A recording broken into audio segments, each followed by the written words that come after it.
Hey guys, in this video I'm going to show you how to make the large keepsake box. I wanted to show you the first one that I made.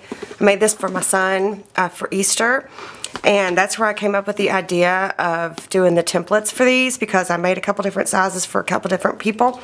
So back then I did a real quick little mock-up of templates, and so I thought I would just show you where the inspiration came from, right? So this scrapbook paper right here, you can see it right there, is a paper that I designed specifically for this. I made it from scratch by hand for this project. So what I thought I would do is, eventually I'll show you how I made this, and not the wood, not this paper, but this paper on top. I thought I would put it on my Facebook page as like a freebie.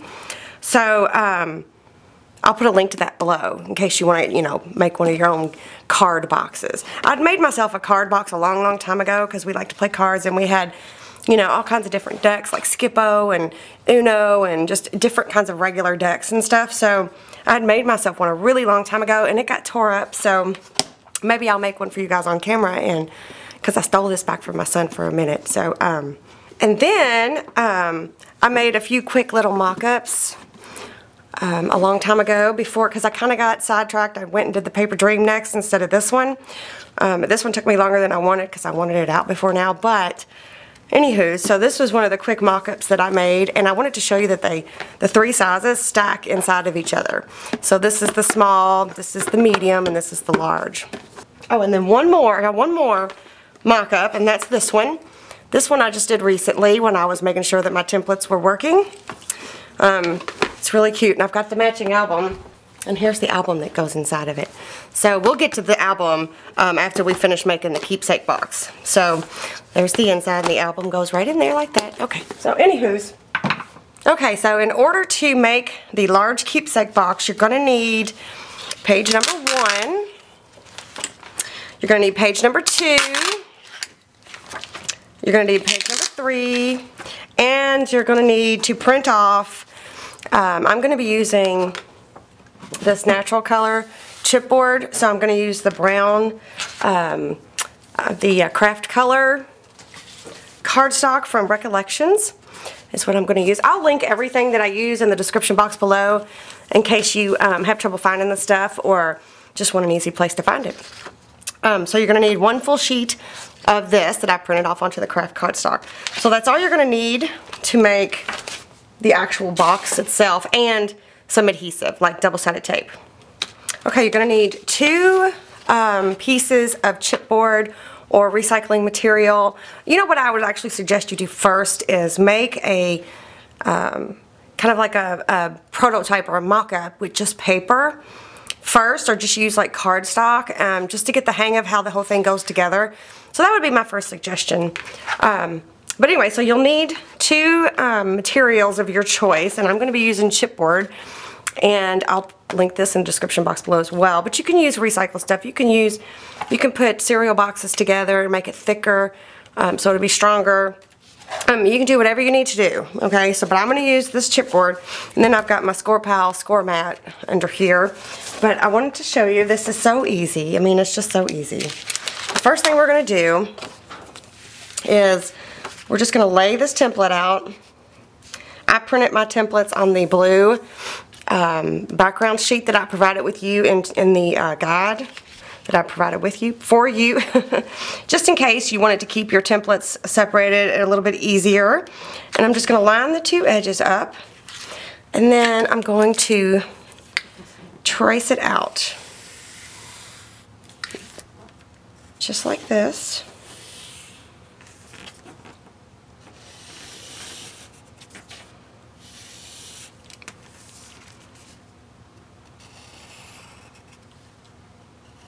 Right, and before I move it, I'm going to flip this back side panel part up like that, and I'm going to trace that line. So make sure that when you cut your templates out, you don't accidentally separate the pieces, okay? So this way it just makes it easier for you to get the exact tracing that you need, right? So I need one of these.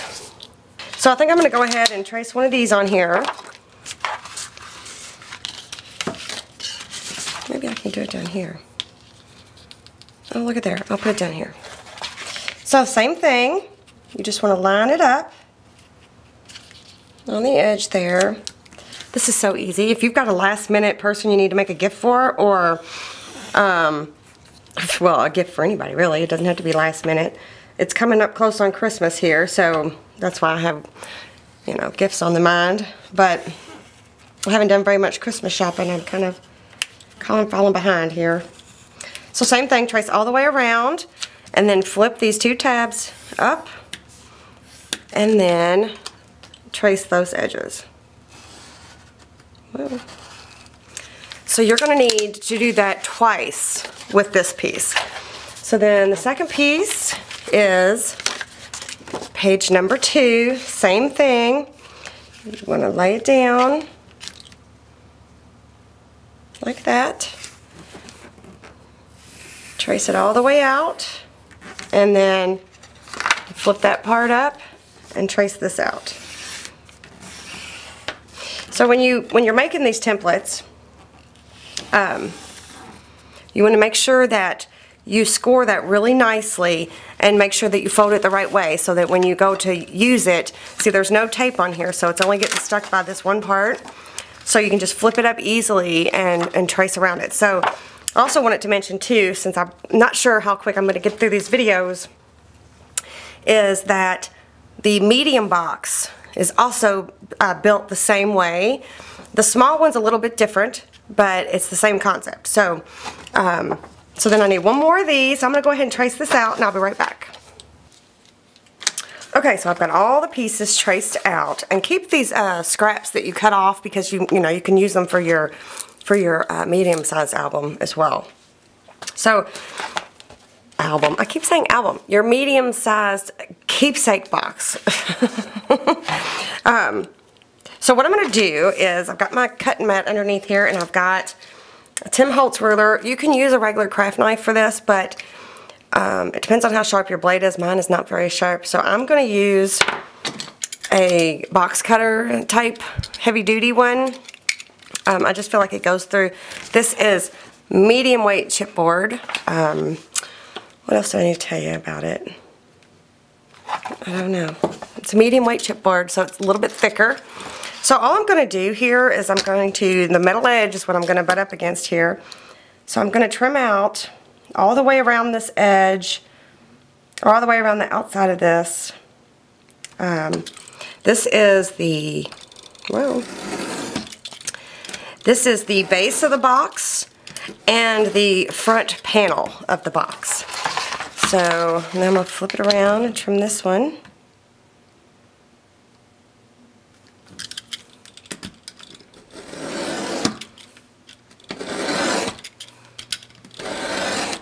Oh, I got around a little bit there. Okay. So here's where this is important. This part, you do not want to separate those two pieces, okay? So what you want to do is you want to line it up on that line there, and you just want to make a couple light passes. Okay, there's one, there's two. So I didn't cut all the way through. You can see that. I didn't cut all the way through.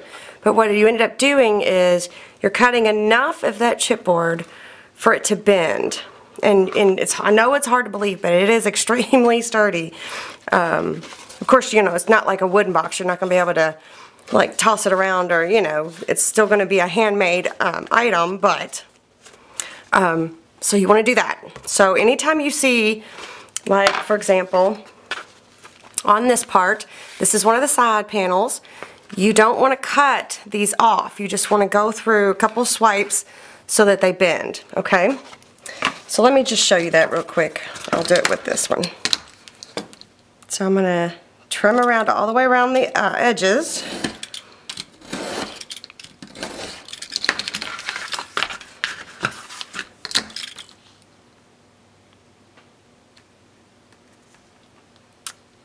Like this.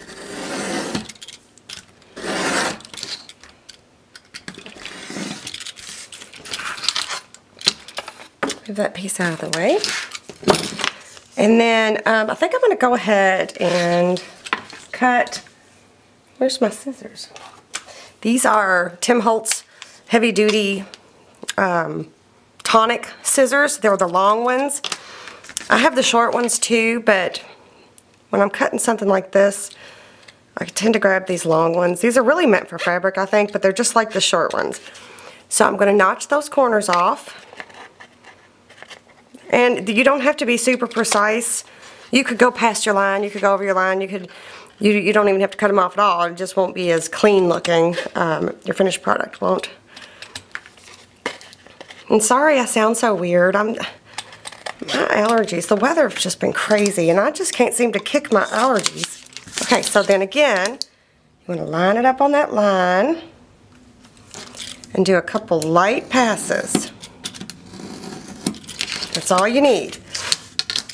And if you didn't cut it enough, well, when you go to bend it and it didn't cut enough, you just lay it back down and cut it a little bit more. You just don't want to go through. So it should bend just like that. So perfect. And then there'll be reinforcement strips all the way around the outside of the box, except for this one right here, where the lid hinges to the back panel. That's the only place that there's not a reinforcement strip. Okay, so I'm going to go ahead and cut the top or the lid with the back panel attached and the other side panel, and I'll be right back. Okay, I've got all my pieces. I got my two side panels, I got my base with my back panel, or my front panel, sorry, and I got my lid with my back panel. So I've got all my pieces cut and ready to go. Now the next thing we want to do is take care of these strips. Now the way I like to do it, matter of fact, let me trim out the outside edges just a little bit here. So I'm just going to trim this top and bottom just a little bit.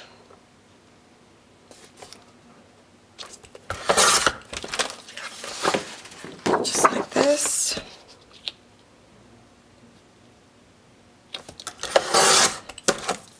Then, this is a Fisker's heavy duty paper trimmer, by the way. My favorite. Then I'm going to get my big scoreboard out.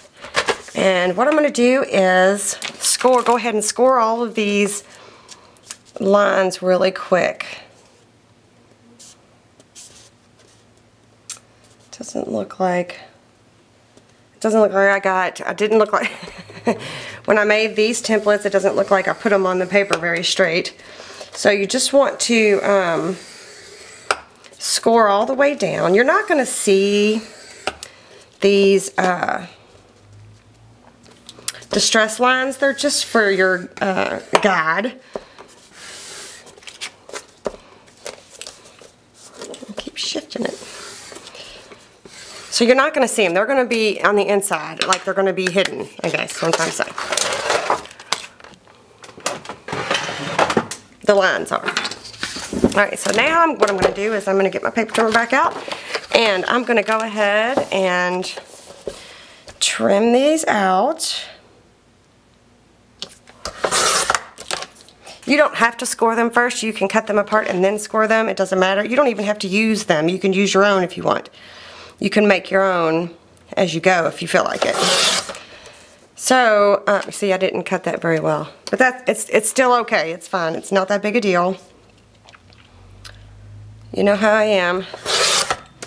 You mess up, you just move on. So I'm going to trim all of these apart, and then I'll be right back. Okay, I've got all of the finishing strips cut out. So what you have is you have 4 corners pieces, these small ones.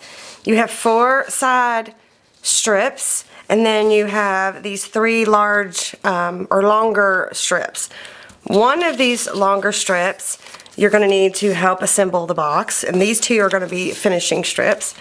And then you're going to need 2 of these medium strips to help assemble the box, and the other 2 will be the finishing part. So all 4 of the corner pieces will be on the finishing, on the outside of the box. So I'm going to put those aside for now. And so what I'm going to do is I'm going to add score tape. This is the kind that I use. I use Suquane score tape. Again, I will link that below. I'm almost out. That's why I got a new package out. So all I'm going to do is I'm going to put double-sided tape on both sides of this score mark here on all 3 pieces. Alright, I have all 3 of my pieces. I've got tape on all both sides of the score line, not both sides of the piece. So first thing you're going to need to do is you're going to need to get your top lid with the back panel on it and your base with the front panel on it. So what you're going to do is you're going to attach, this is what happens when you have a dull craft knife. Do you see how that's all tore up? Anyway, doesn't matter. It'll be fine. So what you're going to do is you're going to attach the base piece, which is this one, to the back side panel. So how we're going to do that is we're going to take that long finishing strip, which is actually a construction one in this case, and we're going to take the backing off of that, on one side of that tape off, and then, oh, I better use my glue stick so it gives it a second to, gives me a minute to move it about. Well, that glue stick does not like to stand up. Okay, so what you want to do is you want to take this and you want to attach it to this edge here. Match it up all the way down. And if it's too long or whatever, you can trim it off right there. So this is what you got. So this is what you got. This is the front panel, this is the back. So you want it to attach that strip to this edge, okay? So then you want to line these 2 up as best you can. Oops, let me take the backing off of this.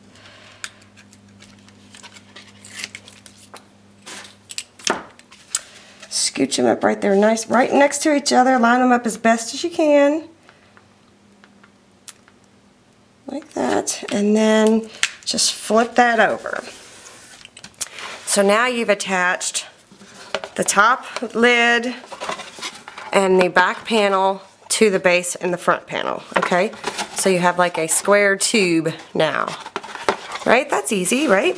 So then these other 2 small strips, they are going to go onto this part, one on each side panel.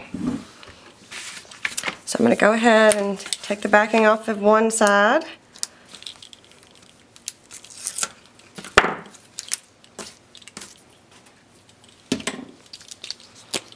Use my glue stick.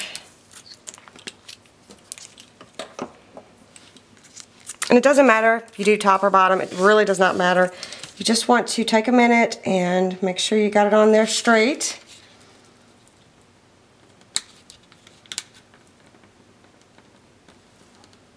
As best you can.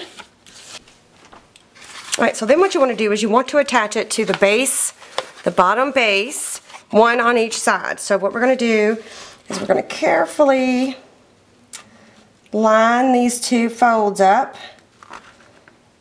It should be just ever so slightly, this part should be ever so slightly shorter than this part, if that makes sense. You'll see what I'm talking about when you go to make yours.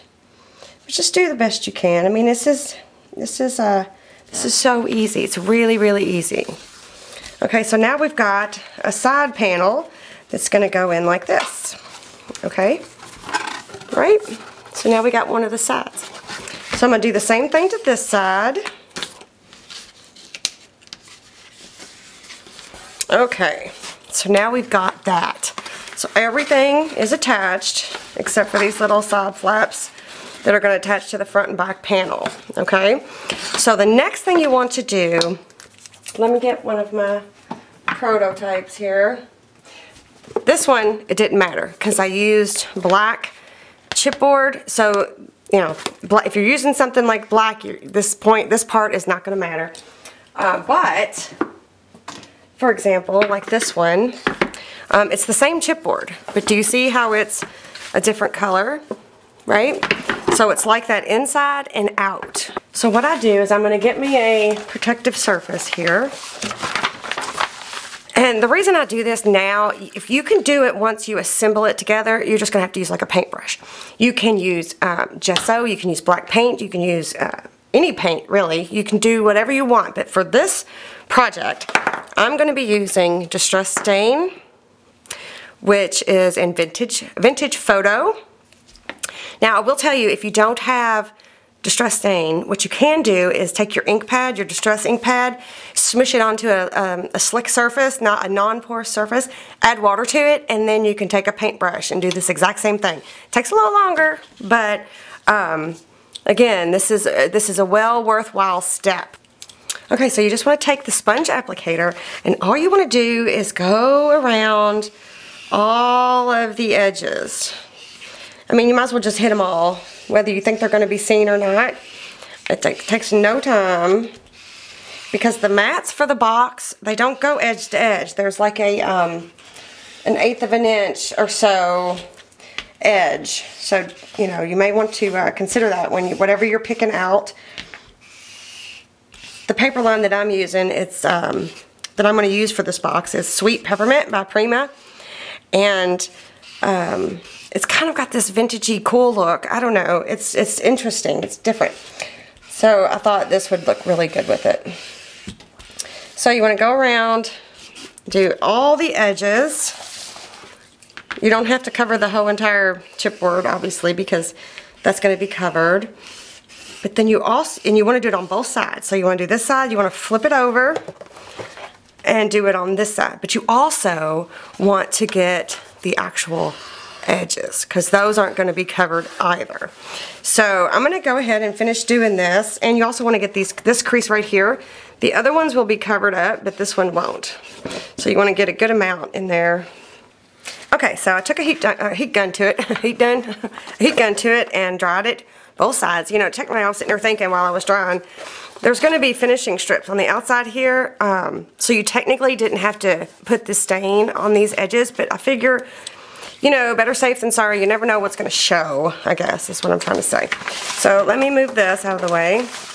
So then the next thing you want to do, okay, there's an inside, which is where you did your strips to construct the box.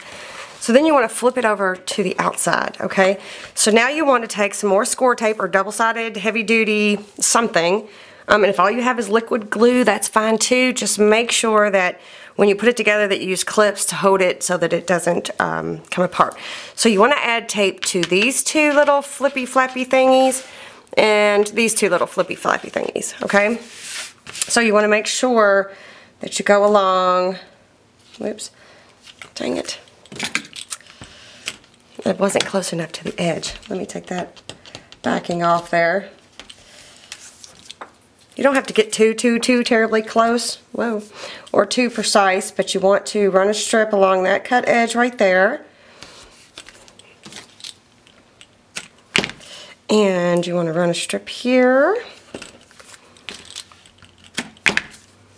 And then I'm just going to throw one in the middle just for good measure. So you want to do all 4 of these little flaps this way. Okay, so now you have something that looks like this. So then what you want to do is on one of the corners, I like to pick towards the back of the box, those flaps first. You want to remove the backing off the tape. You just need to make sure that whatever you use to color the edges there, that it's fully dry before you add the tape to it. So then you just want to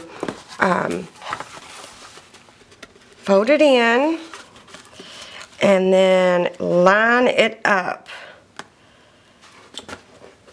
You need to line that corner up.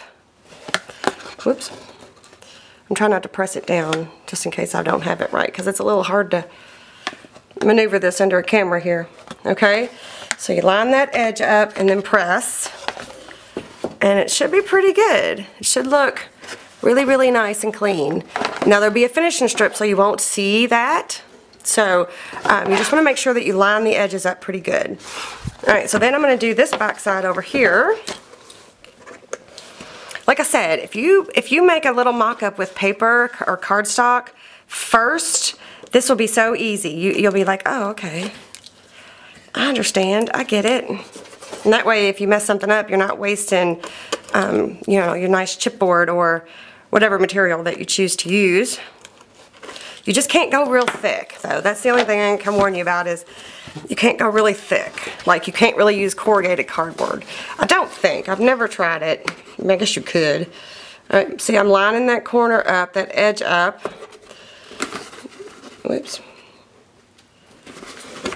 I know it's hard to see, but I'm lining the edge up with this, you know, the flap edge, this flap edge right here, this one on the side, to this edge right here. So we got the two back pieces on. Starting to look like a box, isn't it? Okay, and then we're going to do these two pieces. I'm going to go ahead, I think, and take the tape off of both of these little flaps. Okay, so same thing. Let me try to push that in a little bit. You just want to match it together and press. So see how hard it would be to get in there and get those strips without tearing too much up. Okay, so then same thing on this corner. Whoops. Match those two edges together and press. I'm gonna press it just a little more. So now we've got the box. The box has been constructed, right? That wasn't so bad, right? It was easy. Okay, so then the next step will be these finishing strips. Okay, so now you have two of the long ones, two of the medium, and then all four still of these short ones. So, you know how you score on the line and you fold it? Well, now you can see these distressed edges. So what I'm going to do is I'm going to just take a minute and fold them the other way. Oh, those are already folded the right way. Just so that I don't put the tape on the wrong side and get confused. And okay.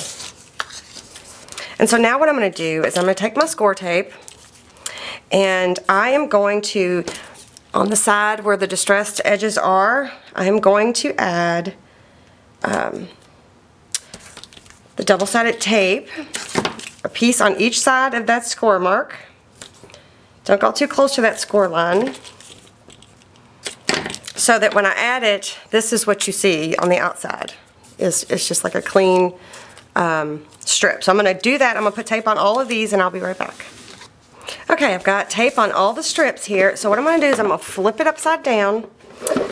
Now I'm going to flip it on its side first. That's what I'm going to do. I'm going to take one of the long strips. This is how I generally put these strips on. I don't know why. I seem to do the two long strips first and then the two side strips and then all four of the corner pieces. I don't know.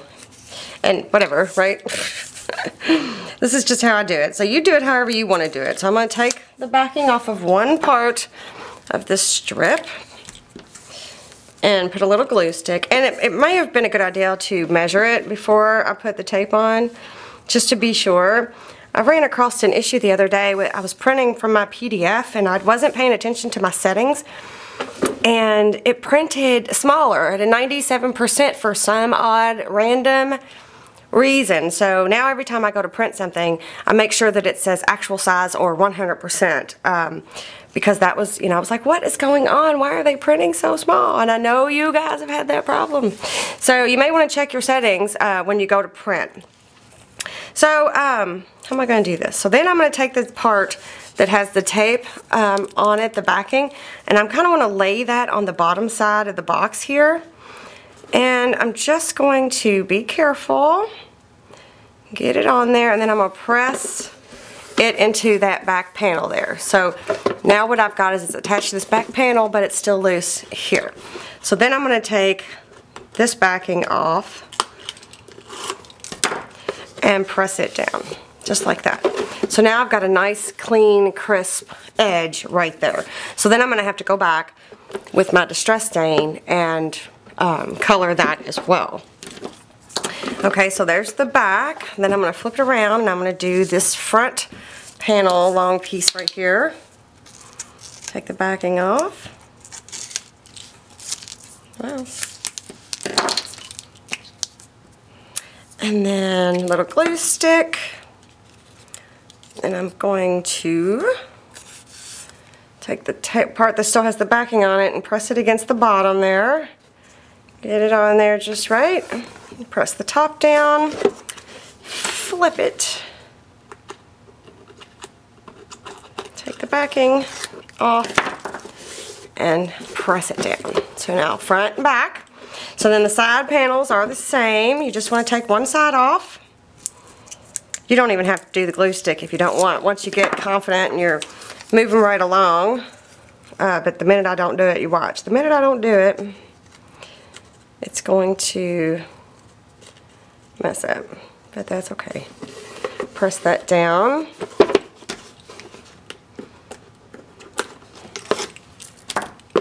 Press that down. Flip it around and do this side.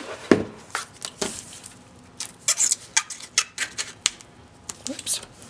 Well, that's interesting. I've never been able to do that before. Take the whole tape off the paper. Or the cardstock. Okay. Same thing. Hold it down at the bottom. Press.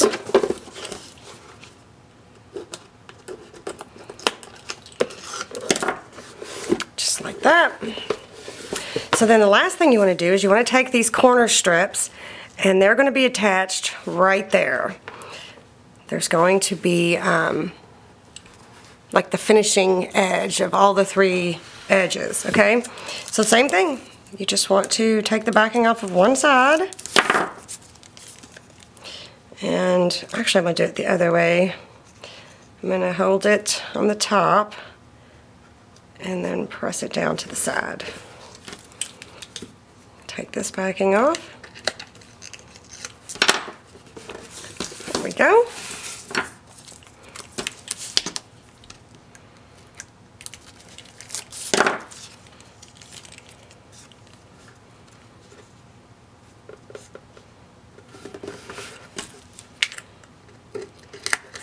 See, it just goes real quick and easy, and it's so cool. It's such a cool gift to give someone, a keepsake box. I used to make custom keepsake boxes on my Etsy shop. I would make like baby keepsake boxes and stuff. They were so cute.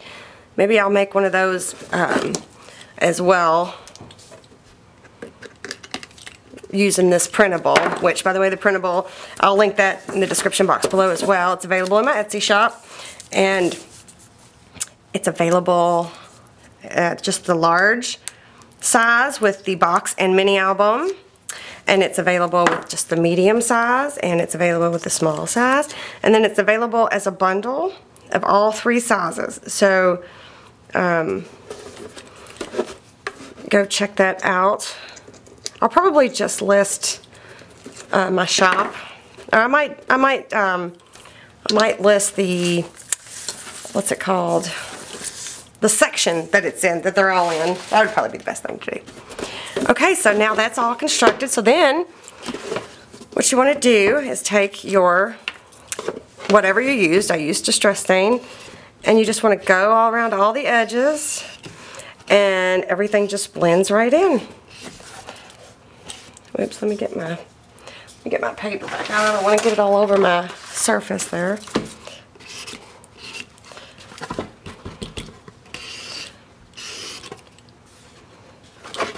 This little, the corner up there by the top there is a little difficult to reach sometimes. So you get all the edges, including the bottom. And I know it doesn't look like it right now, but it will blend in once once your paper and stuff is on.